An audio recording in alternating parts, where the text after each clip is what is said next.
Alien is one of those movies that had such a vast influence on media that it's hard to quantify how far-reaching it truly is. I find it amazing how a story that basically started with a beach ball turned into a franchise that's known for claustrophobic horror as well as balls-to-the-wall action. And I know that comment about a beach ball might intrigue you, so here's the connection. Some of you might not know this, but Alien was written by Dan O'Bannon, who, before writing Alien, worked on the movie Dark Star with John Carpenter, who is known for some of the greatest horror movies ever made. Dark Star was intended as a science fiction comedy though, and it features a sequence where the titular starship is invaded by an alien. And because this movie started out as a student film project, they obviously didn't have the budget to hire an artist like H.R. Giger or a prop team that could have realized something as terrifying and phallic looking as the xenomorph. So they took the next best thing, a beach ball and some claw hands from a Halloween costume. And yes, the guy dealing with the alien here, that's Dan O'Bannon. Apparently, O'Bannon was a bit miffed about the lacking reactions from audiences towards those scenes, so he decided that if he can't make them laugh, he might as well try to make them scream, and thus Alien was born. As much as I enjoy Aliens and the shift to action that it introduced to the series, I was always more of a fan of Ridley Scott's original. Unfortunately, most video game adaptations, and there have been a ton of them, mostly focus on the action aspect and not the horror side of the franchise. But given that I'm fond of the horror side, you might be asking yourself why I haven't played Alien Isolation sooner. Well, Alien Isolation features a mechanic that I personally don't really like. I'm not sure if there's an official name for this concept, but it crops up every so often in video games where you're constantly harassed by an invincible enemy.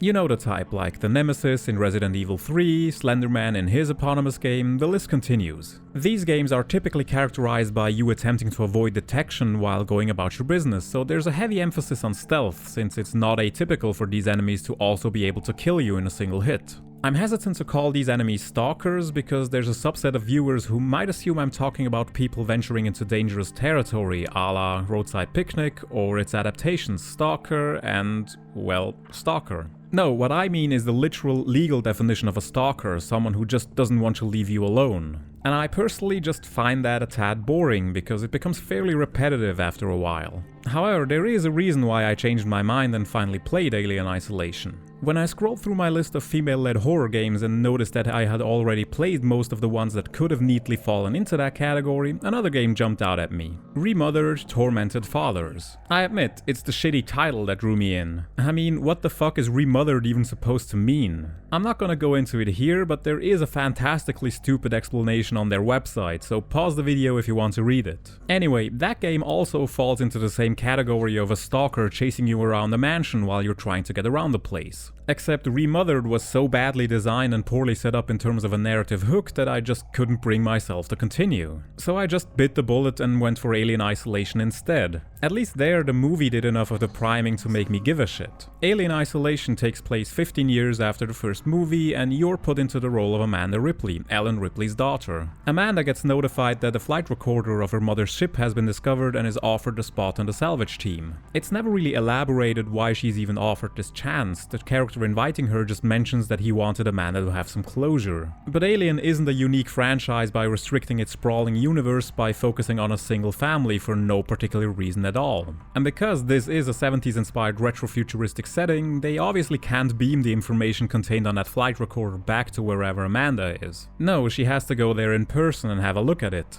And that's basically all the setup you get. Don't worry, there is a reason why it seems to be more time and cost effective to fly 3 people out to retrieve a flight recorder instead of just having it brought back, and in typical Alien fashion, it's because Weyland-Yutani still want to capture the bugger in question. In general, I like that the narrative is rather straightforward in setting up the adventure, but I do feel that overall it's a bit threadbare. The game takes place on the space station Sevastopol, which, as you'll come to learn, is winding down operation. At least you'll learn that if you diligently read all the computer terminal entries and listen to all the audio logs. It evokes BioShock here in many respects with its apparent former bustling nature, given the many shops you can find on board. Although the Alien universe is decidedly different in its reason for having people in its isolated society. While BioShock shows us the downfall of objectivism and free market capitalism from an idealistic standpoint, Alien is more concerned with showing us the drawbacks of free market capitalism from a humanist standpoint. It's something something that often gets glossed over, but the big bad villain of the Alien franchise isn't a xenomorph, it's the large megacorporation Weyland-Yutani. In the first movie, the people on board the Nostromo are just regular blue-collar workers employed by Weyland-Yutani.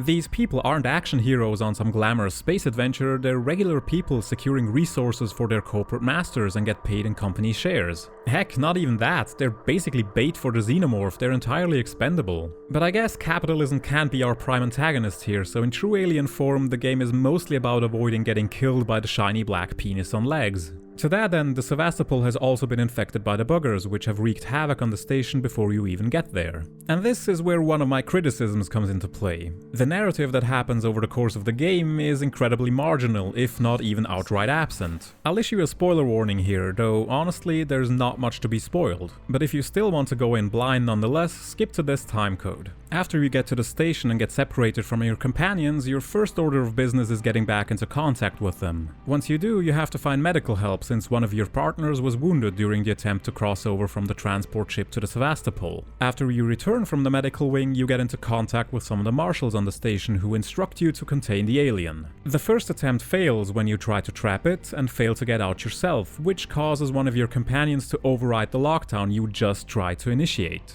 I'll be honest here, I don't particularly enjoy doing missions that fail as a part of the plot, it just feels like a massive unnecessary detour, especially when it doesn't also offer anything narratively. The second attempt is more successful after luring the alien to one of the outer modules of the station, which is when Ripley gets betrayed by the Marshal when he ejects the entire module with her still on it. After getting back onto the station, the game enters a prolonged section where not a lot happens. Since the xenomorph is gone, the game relies on antagonistic humans as well as the rogue androids who have been instructed to kill all the survivors on board by the central AI. It's only later, once you go down to the reactor and learn that there's an entire nest of facehuggers and xenomorph present, that things kick back into high gear. After you attempt to destroy that nest, a bunch of additional xenomorphs start roaming around the place. Meanwhile, the guy responsible for bringing the xenomorph to the station in the first place manages to take a shuttle over to his own ship and intends to use the self-destruct of that ship to take out the entire station in order to get rid of the xenomorph threat. And instead of agreeing with him, Amanda obviously has to interfere with that plan because self-preservation is more important than making sure the xenomorph don't continue slaughtering every last human in the galaxy. Though she's not entirely successful since the blast still manages to knock out parts of the station and sends it into a downward trajectory towards the gas giant it has been orbiting. The final stretch of the game basically boils down to getting back into contact with the ship that brought you there in the first place and finally escaping the station once and for all. It's during this latter part where the game really started to lose me. For one, the sequence to align the comms antenna was just 20 minutes of dead air, slowly taking a spacewalk out to the antenna array and back again with no actual gameplay happening. Once that's done, the game is ready to settle back into the same groove it has been riding for the first 10 hours or so, where you're slowly trying to avoid the alien while sneaking around the place. It also seems like the developers fully ran out of ideas at this point, because there's a sequence that has you backtrack through the same damn path a total of 3 times to finally progress to the next bit. Once that's done and you're finally on your way to evac, the game once again throws a wrench into the works when one of the xenomorph abducts you. The game loves pulling stuff like this, where you have an ostensibly simple goal that gets complicated by some random detour or a fetch. What follows is a pretty pointless detour that only serves to give the facehuggers another chance to insta-kill you while you make your way out of their second impromptu nest back to the airlock and finally get out. And since you're now back on the outside, the big finale basically boils down to walking towards the ship for 10 minutes and at the very end disengaging the tether that keeps it there. It seems like the game really wants to climax at this point with as much fan service as it can muster instead of something like a proper boss fight, so of course the mechanism to dislodge the ship is identical to the self-destruct on the Nostromo. And of course there's the cutscene that has a bunch of xenomorph posing for the camera as a sort of money shot. But you know this isn't a proper Alien story if one of the buggers didn't manage to get aboard the escape vessel, so the game can give you one final jump scare before ending on a cliffhanger with Ripley blowing herself along the xenomorph out of an airlock. As it stands, there's not a lot of narrative going on. Most of the game is designed around someone telling you where your next objective is. You're always sent somewhere alone to either push a button or retrieve something, usually at the far end of winding hallways and air vents, while your main form of interaction is evading enemies with simple stealth mechanics that mostly rely on crouch walking from place to place, hiding in lockers and under desks whenever you're spotted, or to distract enemies to open a path. And I have to say that I'm not a massive fan of the stealth implementation. I typically enjoy stealth gameplay more if there are concrete indicators of visibility. Alien Isolation feels like a bit of a crapshoot when trying to determine if someone can really see or hear you. And a complete lack of any sort of stealthy, silent takedown of enemies means that you either have to be extremely sneaky or rely on noisy methods of taking out your enemies. Even though the xenomorph can't be killed, the same isn't true for the humans and androids. But apart from the missions where you temporarily get rid of the xenomorph threat, you're better off just not using lethal weapons due to the noise they make. Now, while I'm not a huge fan of the stealth implementation, what I will say is that it's undoubtedly effective in making this feel like a true Alien experience. Making the saves take a few seconds to go through was a stroke of genius that adds an ever so slight bit of tension even to something that typically serves as a point of respite in many horror games. And the save spot even lets you know if there are enemies nearby to make it ever so much more tense. Similarly, the many instances where your view is locked onto a computer terminal, a generator you're trying to restart, a door panel you're trying to cut through with your plasma torch, your hacking device, or even just being locked onto a corpse or a cabinet you're trying to loot and restricted to feebly tilting your head and keeping your ears peeled are great. These instances make you feel vulnerable and serve as a risk-reward scenario where you have to gauge if the coast is clear enough to inspect something or not. And where the game absolutely hit it out of the park is with the visuals. The aesthetic of the game perfectly captures the look and feel of the original. If you look at certain parts of the station side by side with the corresponding section of the film, you can tell that a lot of effort has gone into recreating these spaces and making them look familiar to any fan of the franchise. The Sevastopol station certainly gives off the impression of being a real lived-in space. The production design of the first movie is spectacularly well crafted, so anyone intending to adapt it would be insane to not make use of the mountains of work the production designers already did for them. And even though the game is close to a decade old, it still looks utterly fantastic because of the phenomenal lighting and the strong unified aesthetic. Though I do have to say that sometimes the game appears to try to hit every visual point the movie had in an attempt to make players realize that they're in a space recreated from the movie. It's certainly not subtle about its fan service. Sure, you could be charitable and try to find an in-universe explanation for why certain rooms on the Sevastopol look identical to the ones on the Nostromo, but let's not kid ourselves, this was done as a treat for the fans. However, to get back to the horror aspect, I have to say here that I honestly didn't feel that Alien Isolation was all that scary.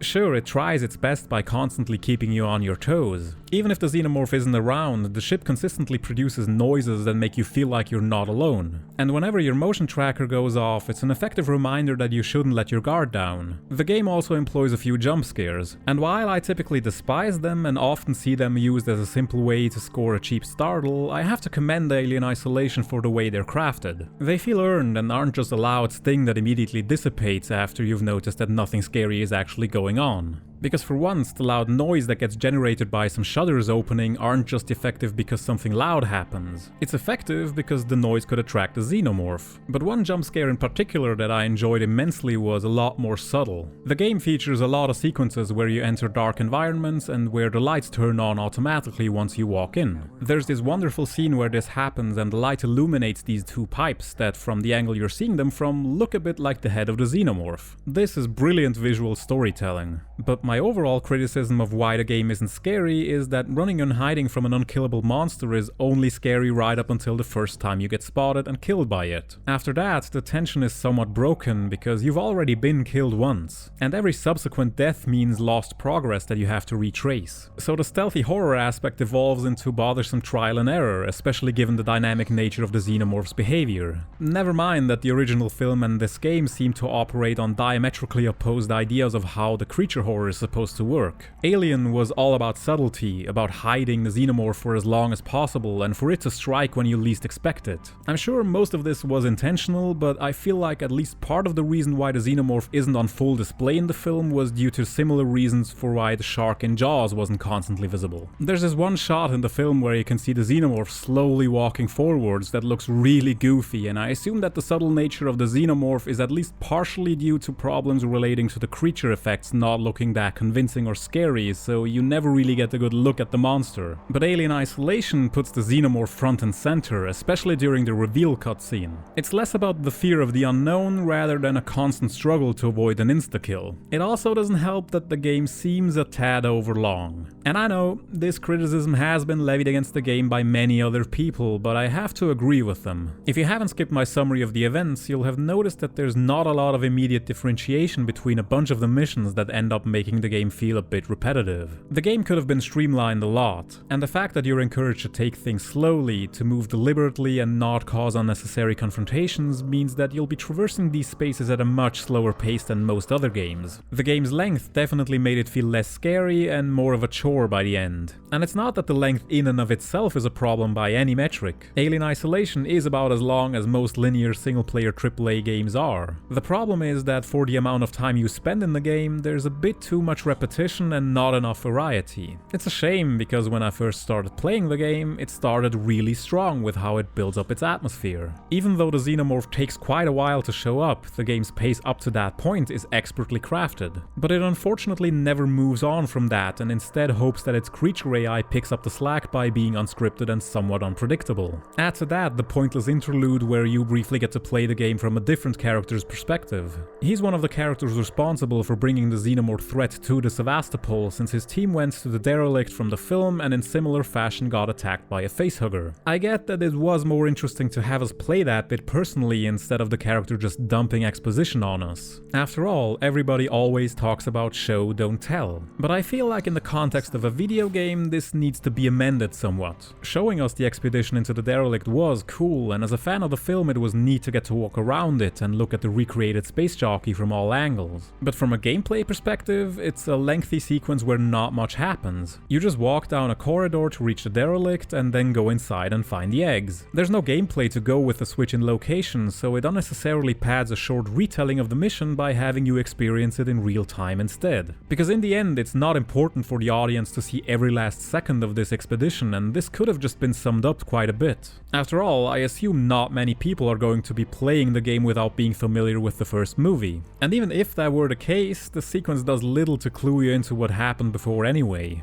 Again, it seems more like an aspect of the movie that has been implemented for the sake of fan service than anything else. Mechanically, the game also does few things to differentiate itself from most other games. It has your by now typical crafting system where you're constantly scouring the place for raw materials to turn into grenades, noisemakers or medkits. There is at least some justification for why you're able to do this, since Amanda is an engineer after all. But at this point, I've played enough games that offer some kind of light crafting system like this that it feels like less of a feature that enhances the game's design than an obligation. Why do you even have to duct tape together a noisemaker? Just throw one of the ingredients against the wall, that should create enough of a noise to attract the Xenomorph's attention either way. There is a bit of a wrinkle in the crafting system though, and something that I only noticed at around the halfway point of the game. Your inventory for the raw materials is extremely limited. You can only carry 3 pieces of certain raw materials, but the game allows you to assign these raw materials to certain objects you intend to build even before you have all the other raw materials in your possession. So you can expand your inventory by assigning these raw materials and free up the regular inventory space for more collectibles. Once assigned, you can't get the materials back, so it adds a little bit of strategy to your inventory management. Outside of that, the game follows the typical first-person shooter convention to a T. While there's certainly a strong incentive to not use noisy weapons, during the stretch where there's no threat from the Xenomorph, the game does offer a somewhat more action-heavy experience, which isn't entirely unwelcome since at that point you're a dozen hours into the experience and in dire need of some variety. In conclusion, I think Alien Isolation succeeds spectacularly at being an Alien experience. However, that doesn't mean that I think it's a spectacular game. It takes a lot of influences from other games. I mentioned BioShock in terms of the setting and how the background information is delivered, but there are hints of Metroidvania in there with previously inaccessible spaces getting opened up and you traversing certain levels multiple times from multiple angles. But it doesn't fully lean into that Prey/System Shock-esque immersive sim nature of letting you freely explore the station. It's a very linearly directed experience. Or at least it feels like that. It's not a bad experience, but I can't say that by the end I was particularly enamored by it either. Call it an above average experience, with the caveat that you'll eventually start noticing the stretch marks.